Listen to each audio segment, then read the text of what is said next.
Hello, everybody, and welcome to Wi-Fi Now TV. My name is Klaus Hetting, and I'm your host.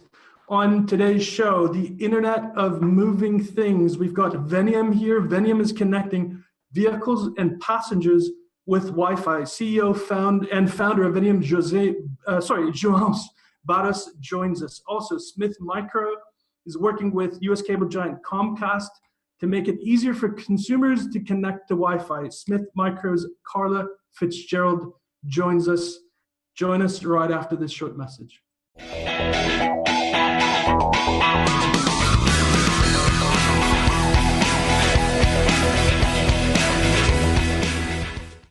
Telecom Careers, the #1 global telecom and wireless job board, telecomcareers.com. All right, everybody, welcome back to the show, and got two great guests for you this week. João Barros from Veniam and also Carla Fitzgerald from Smith Micro. They're going to join us in just a moment for the interviews. And just before we get into that, I want to share with you, of course, my own personal plug, which is Wi-Fi Now, the conference. It's coming up in Amsterdam on November 17th and 19th. We've got a great lineup of speakers there and a lot of technology innovators in the Wi-Fi space. Go to wifinowevents.com/Europe. Check it out and register. Early bird rates expire next week, so this is a good time to get ready to go to Amsterdam.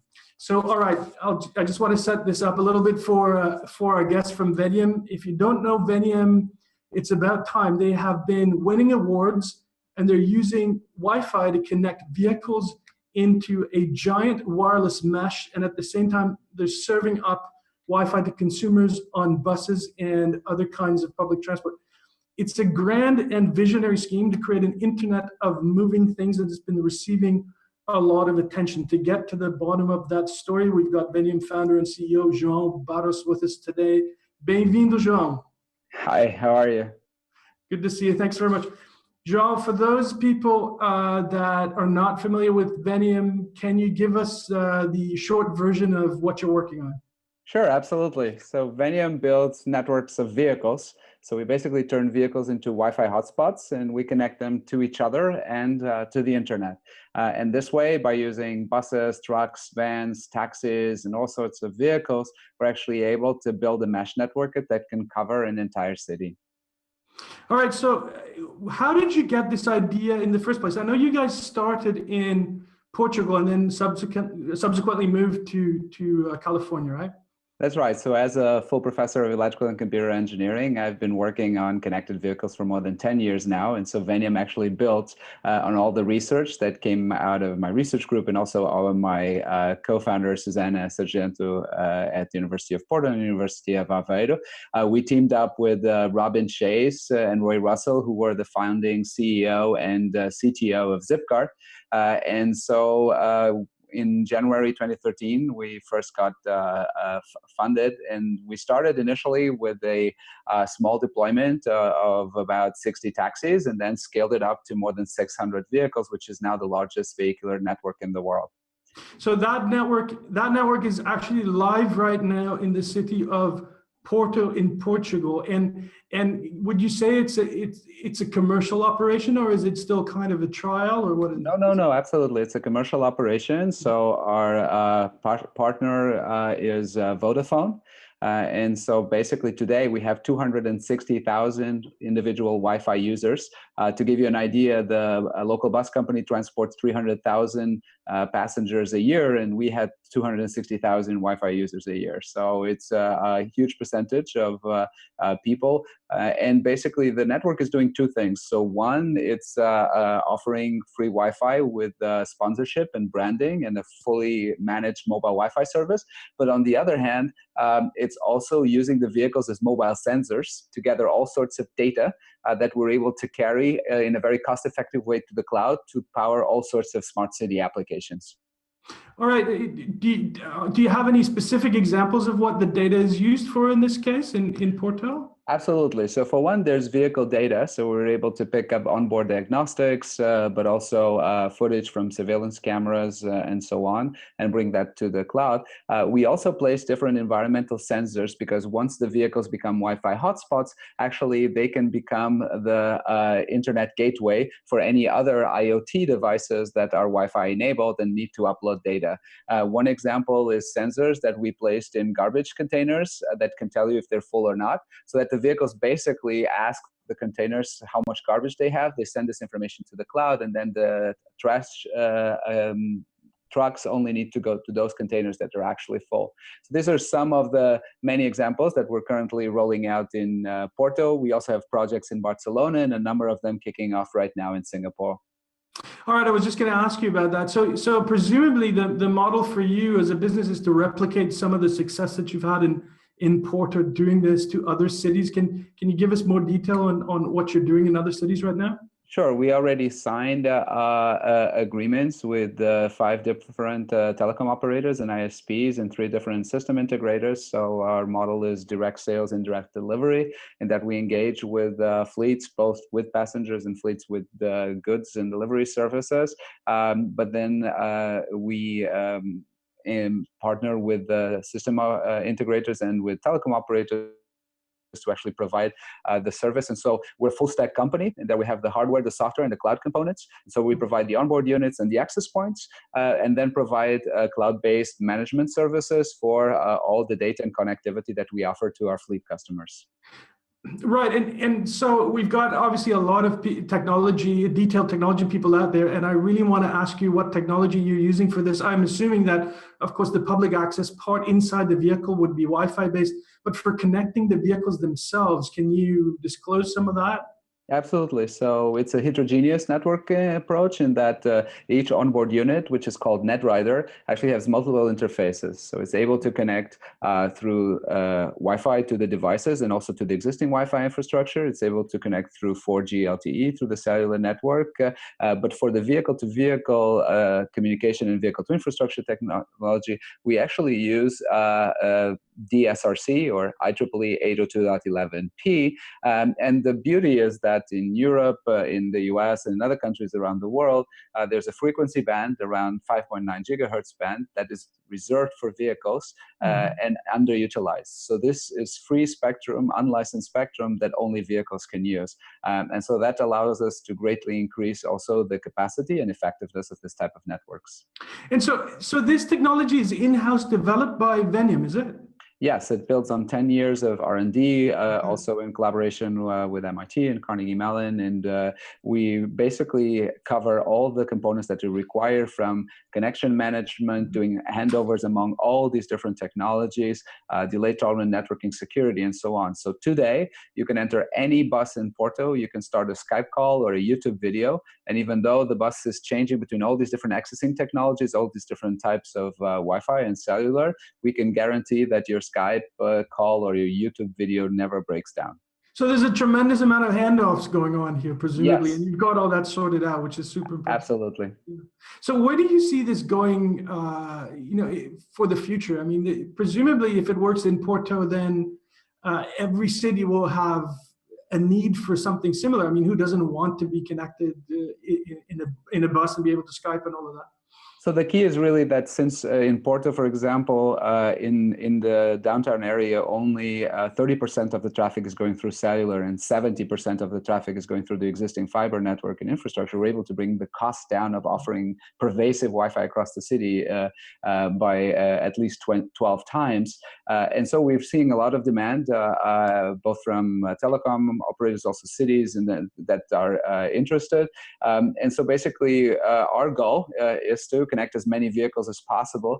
It's actually astonishing that there are 1.2 billion vehicles in the world, and actually only a tiny fraction of them are connected so far. And I believe we're uniquely positioned to be the networking platform of choice for future transportation. And if you think about it, with Uber and Lyft and all the shared transportation in the future, we're seeing a huge disruption. And what all these vehicles and autonomous vehicles, electrical vehicles, and so on have in common is that they will need to be connected. And that's exactly where Veniam wants to be.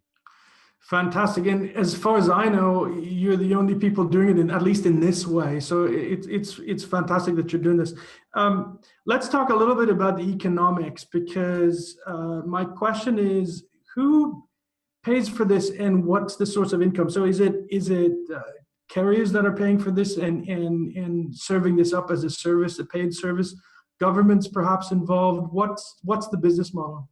So the business model is very simple. So there's a one-time sale of the hardware, and then there are monthly service fees for the cloud-based services.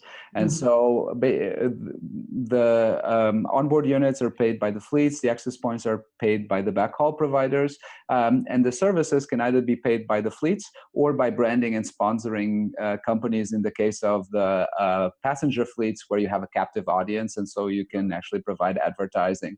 And so what we found was that the fleets basically most of all want managed services. So if I own a fleet with passengers, I want my passengers to have great Wi-Fi internet experience, but I don't want to have to deal with hardware, SIM cards, cell data plans, software updates, and so on. All of that is taken care of for a fixed fee per month per vehicle. And the same thing to get the data of the onboard diagnostics or of the footage of the surveillance cameras and so on.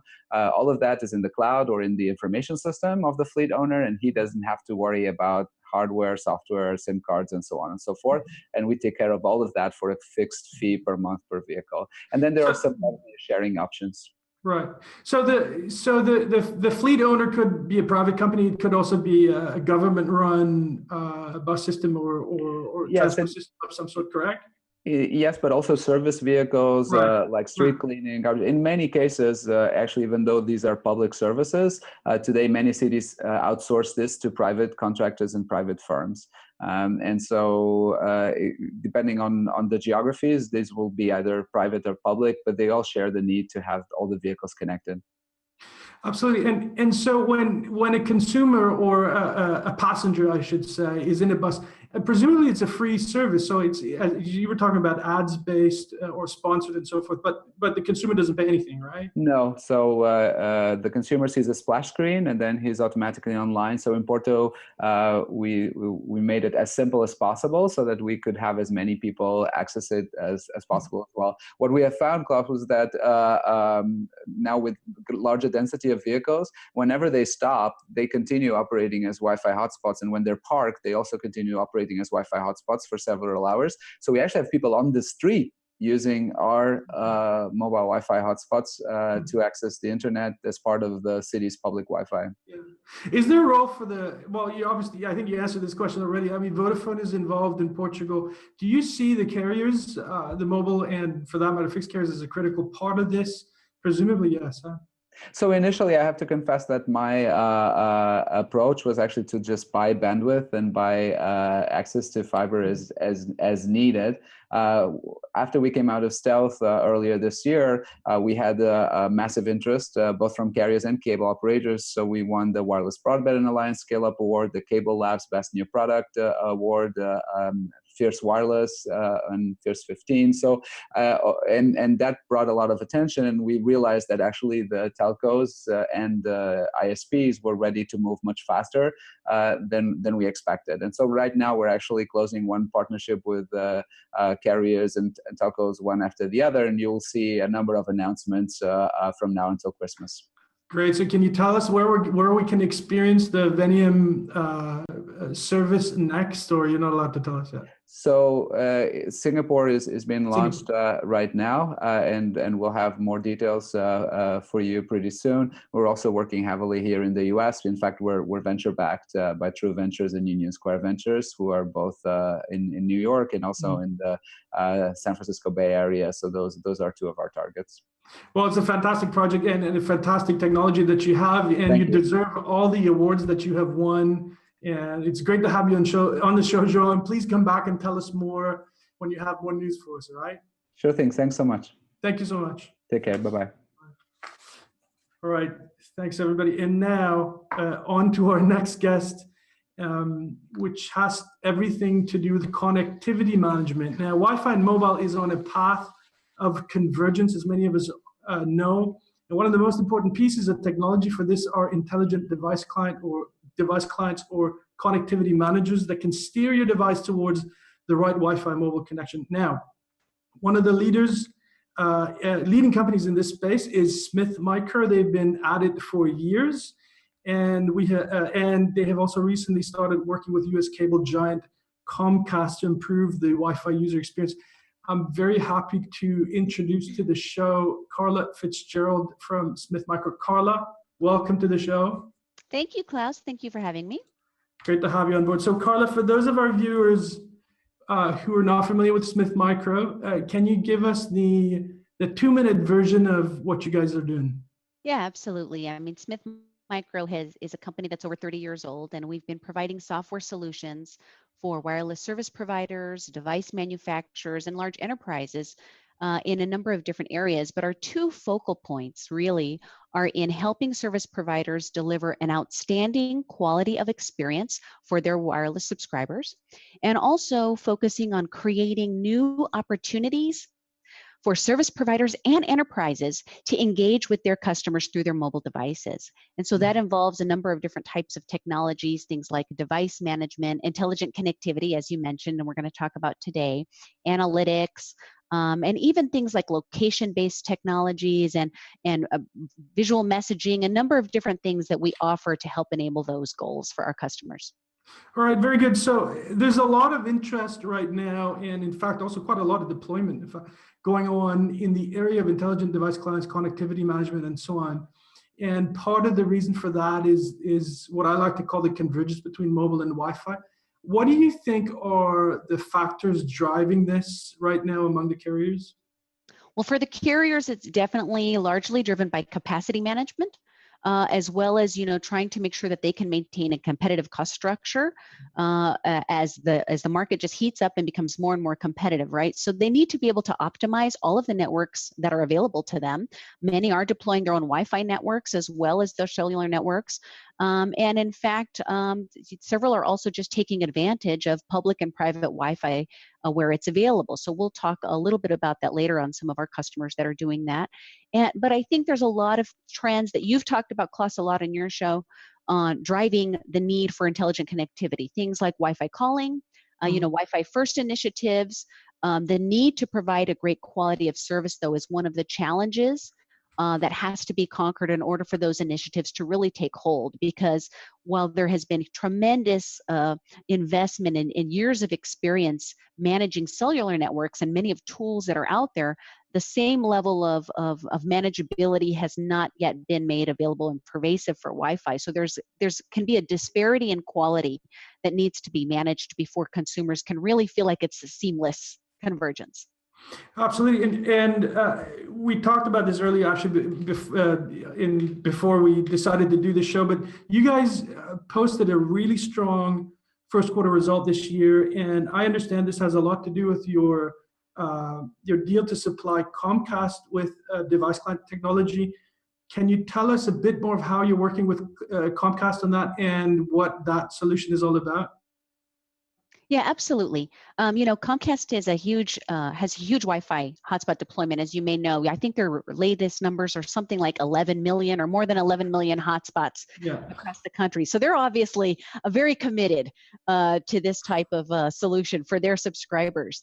In fact, an interesting thing, I don't know if you saw it, but they posted a blog post after the Pope visited Philadelphia here in the U.S., where Comcast their Wi-Fi network in that area was supporting 3.4 million Wi-Fi sessions during that period that the Pope was visiting, over 100 terabytes of data over their Wi-Fi network. So obviously for them, they not only have the traffic and the users on their networks, but they want to be able to ensure that they can continue to engage with their customers outside the home. Right? I mean, from a cable MSO perspective, they have a strong presence in the home, in the office, et cetera, but they're utilizing Wi-Fi and wireless networks to maintain that relationship outside the home to their customers on the go. Our technology, which is called NetWise, has actually been embedded in the Comcast Xfinity Wi-Fi application. So our technology is used as an SDK to an application that was already in market, and it's helping to provide a number of features. For example, radio control. So users you may have your telephone with the Wi-Fi radio turned off because you were conserving battery.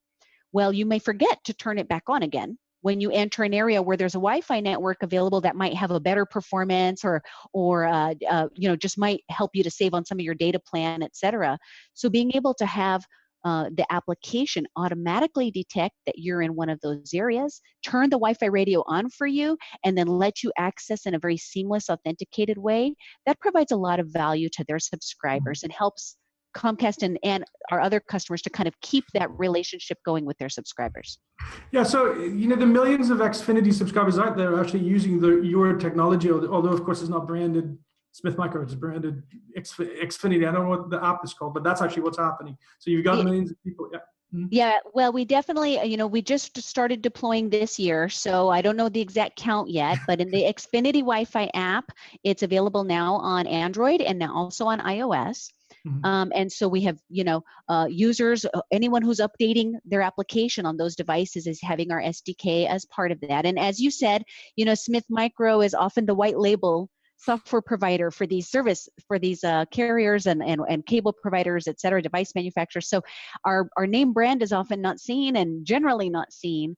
But yeah, our SDK is in there and it's helping to prioritize Comcast access points for users based on quality of service metrics, so that the user can be assured, the best possible connection experience. But one of the important things that it's also providing is analytic data from the devices. João mentioned earlier how important the collection of analytics is to his customers, and likewise for us, analytics gives the service provider a look at the customer experience from the user's perspective, right? With the device they're holding and how they see the network performance, throughput and latency and connection errors and any types of things like that. Mm-hmm. So operators and service providers, they have tools that run on their networks. But what about when the consumer's not on their network? What about when they're roaming on a partner network? What about they're on their private Wi-Fi somewhere else? The types of data that can be collected from the device and used to make sure that you can plan for network coverage, that you can deploy service representatives, technicians where you need to, and really constantly have your finger on the pulse of the customer experience is critical in this competitive market. Absolutely. I think you're absolutely right on that. Let's talk a little bit about Sprint, because I know Sprint has been a customer of yours for a long time. Yeah. And that, of course, is a bit of obviously a different case because they're a mobile operator or mobile carrier, and they also have a client solution for you that connects them to the right Wi-Fi when the right Wi-Fi is available and so forth. Can you talk a little bit about that?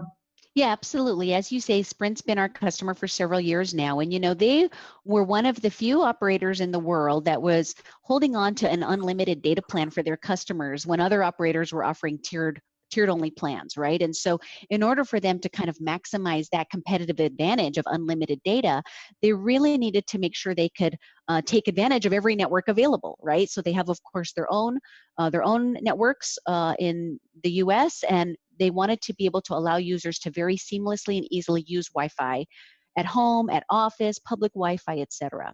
So they use our application. Again, it's our NetWise application for Wi-Fi offload and traffic management. And they implement policies over the air to these devices that basically determine, based on congested locations or times of day that are more heavily trafficked than others, et cetera, that devices, again, will have automatic Wi-Fi radio turned on to seek a high quality Wi-Fi network, make a connection. And of course, the policy always considers if the connection quality is not sufficient, then revert back either to a 4G or a 3G network where available, right? So for them and for all of our customers, user experience is critical, and they're making sure that they're balancing network capacity with user quality. And we're very pleased and proud that our technology is running on millions of Android devices on the Sprint network, and it's saving them millions of dollars, both in network tonnage and in just that ability to have automated management of connectivity policies. Right. So the savings presumably are coming from the fact that a Sprint customer can be redirected to a Wi-Fi hotspot, a capable Wi-Fi hotspot, and then offload the traffic to that hotspot. Right. Absolutely. It's data offload savings, right? Yeah, absolutely. And, So, we've been talking about data offload for many years now. And it's funny how in some cases there were a lot of operators around the world that were in a little bit of denial. They wanted to just hold on to that traffic on their network, and they said 4G is going to be the answer to everything, and there's no reason. But it's become clear that the user preference is for Wi-Fi in many cases where it's available. And I think that's why, as you heard Zhao say earlier, his end customer's customer, they want to be connected to Wi-Fi when they're on their vehicles. And we find ourselves wanting to be connected to Wi-Fi where it's available and where it's high quality. But you still have Wi-Fi congestion problems, right? And so Wi-Fi is not the sole answer, 4G is not the sole answer. It's ultimately going to be this heterogeneous, interoperable world as you described, and you've got to be able to manage quality on the fly because that's the nature of our industry. well, I think it's absolutely right. And I think both João and yourselves are really good examples of how bringing these various technologies together, of course, Wi-Fi and mobile in their various forms to bring the best user experience to market. And I think that's a really good, well, that's a trend in the industry that we're seeing. And I think it'll carry on. Carla, we have one graphic that we can bring up, and if you want to, tie some comments to that. I think it's a picture of your NetWise product. Yeah, absolutely. Yeah, go ahead. Well, you and I talked to Klaus a little bit about some of the advancements we're making with our platform. And while we have been in market for many years now with our Wi-Fi management, radio control, policy-based management, analytics, et cetera, we're not going to sit still. We have to build on that to solve more problems for our customers. So there's two areas in which we're expanding the platform. One is in focusing on more real-time quality of service management. And by that, I mean not just dealing with quality one subscriber at a time, meaning if I connect to a network and it's not great performance and then my device automatically reconnects or looks for another alternative. But the idea of being able to collect analytics from a whole population of devices and use that data to automatically and dynamically change the connection policy on other devices in an area to actually avoid the bad hotspot, right? Whether the hotspot's having, congestion or backhaul problems or whatever, if you can avoid that connection in either gray list or blacklist or whatever you want to call it, that hotspot, that helps the user to maintain a better experience and reduces the number of customer support calls you may be getting from your customers. So we're working on more real-time quality of service management. We'll be making announcements about new solutions in that area in the future. Great, and we'll be watching that. I just had one comment to the slide, actually, one part that I thought was really interesting. Location event triggers, has that been around for a while, or is that also a new part of your? Yeah, that's relatively new as well. We did make an announcement about our NetWise Captivate technology earlier this year, and that's on the concept and the focus area of building customer engagement through mobile. So we recognized quite a while ago that the analytics we're collecting on these devices is really quite valuable to understand more about the user context, not just their connectivity experience, but their context, where they are, what they're doing, how long they're staying places, what apps they're installing and opening, etc. And where users feel that they can get better value from their service providers, whether it's a wireless service provider, a retailer, a brand they like, they're willing to provide information about their location and their apps and their usage, etc., if it can bring them value back and create a more customized shopping or buying or value experience for them. And so that's what our new technology is doing. It's using information from the device, not just location triggers through Wi-Fi, GPS, and beacons, but also things like dwell times, apps opened, and being able to offer brands, retailers, and service providers the opportunity to engage at the right place and right time under the right conditions with their subscribers. So it's moving away from that kind of mobile spam advertising into a more targeted approach that's based on consumer preferences and behavior. Well, I think that's the future, and I'm happy that you bring all of that up. And Carla, it's fantastic to have you on the show. Please come back and see us again. It's been delightful. Thank you so much. Thank you, Klaus. Appreciate it. All right. Thanks. See you. All right, everybody. That's it for this edition, the 10th episode of Wi-Fi Now TV. All there's left to say is to give you a little bit of information on next week's show. We've got provocative and brilliant analyst and consultant Francis McEnany of North River Ventures in New York with us next week. He's got a fascinating view on how Wi-Fi is set to disrupt the mobile industry and many other things. He's a fantastic guy. I also have one more guest, but I'm not going to announce it yet before it's confirmed. So join us next week, same time, same place, right here on Wi-Fi Now TV, RCR Wireless News. See you soon, and thank you for watching. Wi-Fi Now is a production of RCR TV News. To suggest a show topic or to learn more about Wi-Fi Now events, you can reach Klaus Heading at klaus@headingconsulting.com. To find out more about Wi-Fi Now and all things wireless, visit rcrwireless.com.